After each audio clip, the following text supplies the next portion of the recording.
Hello guys, welcome to our channel Movie Crawlers. Amazon Prime के TV series The Rings of Power में एक mysterious पर जाना पहचाना यूनिवर्स देखने को मिल रहा है जो मिडिल अर्थ पर बेस्ड है। पर यह मिडिल अर्थ वो नहीं है जो अपने लॉर्ड ऑफ द रिंग्स में देखा था। इस मिडिल अर्थ की कहानी सेकंड एज पर बेस्ड है, मतलब शौरॉन की एल्व्स, डॉर्व्स और इंसानों के साथ पावर रिंग्स को हथियाने की लड़ाई के कई सालों पहले की कहानी। गैलेड्रियल, जिसे लेडी ऑफ लाइट के नाम से भी जाना जाता है, इसकी मेन कैरेक्टर है जो कि मिडिल अर्थ की one of the greatest elf है।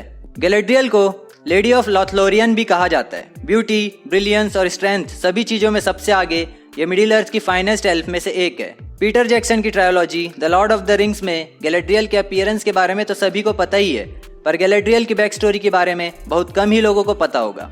तो आज के इस वीडियो में हम आपको बताएंगे गैलेड्रियल की बैक स्टोरी के बारे में।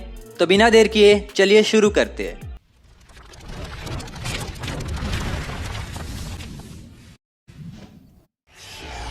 You have no power, servant of Morgoth. गैलेड्रियल एक एल्फ है जिसने थर्ड एज तक सरवाइव किया है। गैलेड्रियल का जन्म एक नॉल्डोर के रूप में 3 इयर्स में वेलिनोर में हुआ था। नॉल्डोर एल्फ्स का एक ग्रुप है।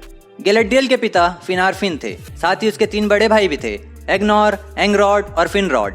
फर्स्ट स्टेज में गैलेड्रियल अपने भाई फिनरॉड के साथ बेलेरियान में ही रहती थी, पर ज्यादातर वक्त वो मेनेग्रोथ के कोर्ट ऑफ थिंगॉल और मेलियान में गुजारती थी, जहां उसकी मुलाकात कैलिबॉन से होती है जो डोरियात में थिंगॉल का किंग्समैन था। बहुत से एल्डर का मानना था कि फिनोर, जो नॉल्डोर का किंग था, वो वेलिनोर के ट्रीज के पावर्स को सिल्मरिल्स में कैद करना चाहता था। फिनोर के पिता फिनवे नॉल्डोर के हाई किंग थे। गैलेड्रियल को फिनोर के तौर तरीके पसंद नहीं थे। दोनों नॉल्डोरियन एल्फ होने के बावजूद हमेशा एक दूसरे से नफरत करते थे। गैलेड्रियल और फिनोर दोनों ही वेलेनोर के बेहतरीन एल्फ थे। जहां फिनोर बेटर था, वहीं गैलेड्रियल ब्राइटर थी। जैसा कि आप जानते होंगे, एल्फ्स की देखने और सुनने की पावर बहुत ही ज्यादा होती है। वक्त के साथ गैलेड्रियल को इससे भी बड़ी एक पावर मिली जिससे वे लोगों के मन में झांक सकती थी, या यूं कहे कि लोगों का मन पढ़ सकती थी। इसी पावर की हेल्प से उसने फिनोर के मन में छुपे डार्क थॉट्स को भी देख लिया था। पर बावजूद इसके जब फिनोर वेलेनोर की लड़ाई के लिए निकला तो गैलेड्रियल ने कसम खाई कि वह अपने आखिरी सांस तक मिडिल अर्थ का साथ नहीं छोड़ेगी, और यही हुआ। एक बार जो गैलेड्रियल की जर्नी स्टार्ट हुई तो वो कभी रुकी ही नहीं, यहाँ तक कि जब उसके पिता फिनारफिन और फिनोर लड़ाई छोड़कर वापस आ गए, वो फिनरॉड, फिंगोल्फिन और उसके बच्चों के साथ नॉर्थ की लड़ाई में आखिर तक लड़ी। लड़ाई खत्म होने के बाद गैलेड्रियल फिनरॉड के साथ डोरियात में रहने लगी, पर कुछ समय बाद फिनरॉड डोरियात छोड़कर चला जाता है।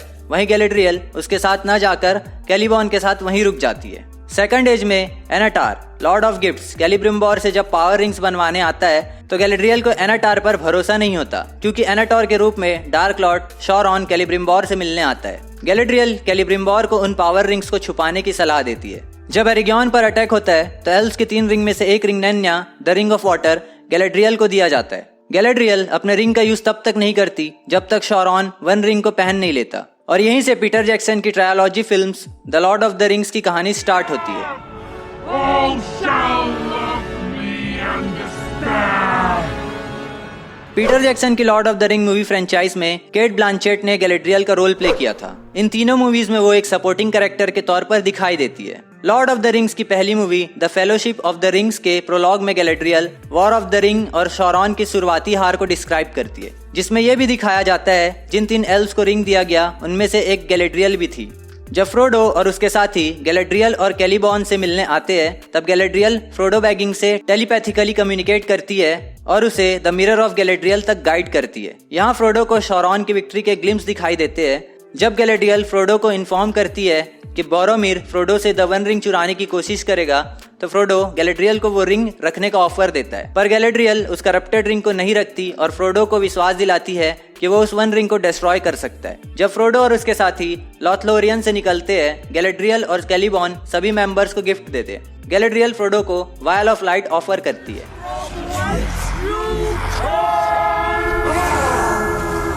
इसके बाद गैलेड्रियल हमें द हॉबिट के मूवी सीरीज के पहले मूवी एन अनएक्सपेक्टेड जर्नी में सारूमान, गैंडोल्फ और एलरॉन के साथ व्हाइट काउंसिल मीटिंग में नजर आती है। जब गैंडोल्फ कहता है कि द नेक्रोमेंसर आगे चलकर खतरा बनने वाला है, तब कोई भी उसकी बातों पर भरोसा नहीं करता सिवाय गैलेड्रियल के। द बैटल ऑफ द 5 आर्मीज में गैलेड्रियल गैंडोल्फ को बचाने जाती है। वो अपनी रिंग नन्या के एक बोल्ट फायर से एक और को डिस्ट्रॉय कर देती है।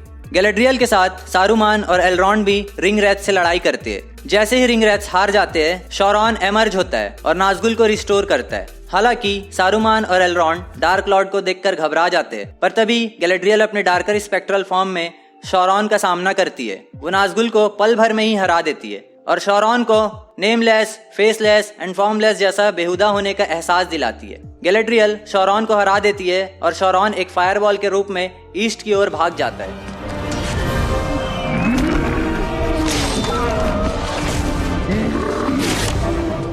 Amazon प्राइम की TV series rings of Power में मॉर्फिड क्लार्क ने गैलेड्रियल का रोल प्ले किया है। ये स्टोरी मिडिल अर्थ के सेकंड एज पर बेस्ड है। यहाँ हम पहली बार गैलेड्रियल को वेलिनोर में अपने भाई फिनरॉड के साथ देखते हैं। जब मिडिल अर्थ पर शॉरॉन हमला करता है तो फिनरॉड अपनी आर्मी के साथ शॉरॉन से लड़ने जाता है, जहाँ फिनरॉड की मौत हो जाती है। फिनरॉड की मौत का गैलेड्रियल को बहुत अफसोस होता है। गैलेड्रियल अपने भाई फिनरॉड का डैगर लेती है और वो बदला लेने के लिए शॉरॉन की खोज में निकलती है। इस बीच हमें गैलेड्रियल और ट्रॉल का बेहतरीन फाइट सीक्वेंस भी देखने को मिलता है। इसके बाद गैलेड्रियल समुंदर में नहाकर नमकीन होने के बाद इटर्निटी के रास्ते तक पहुंच जाती है, जहां उसका शिप डिस्ट्रॉय हो जाता है। कुछ लोग जो खुद समुंदर में खो गए होते हैं वो गैलेड्रियल को रेस्क्यू करते हैं। यहाँ उसकी मुलाकात हेलब्रांड से होती है। हेलब्रांड एक अननोन कैरेक्टर है जो इस टीवी सीरीज के लिए बनाया गया है। दोनों आगे चलकर एलेंडिल से मिलते हैं। एलेंडिल उन दोनों को न्यूमेनोर लेकर जाता है। वहाँ गैलेड्रियल को पता चलता है कि शॉरॉन साउथलैंड में अपनी ऑर्क्स की आर्मी बना रहा है। गैलेड्रियल न्यूमेनोर की आर्मी के साथ साउथलैंड के लोगों की हेल्प करने के लिए निकलती है।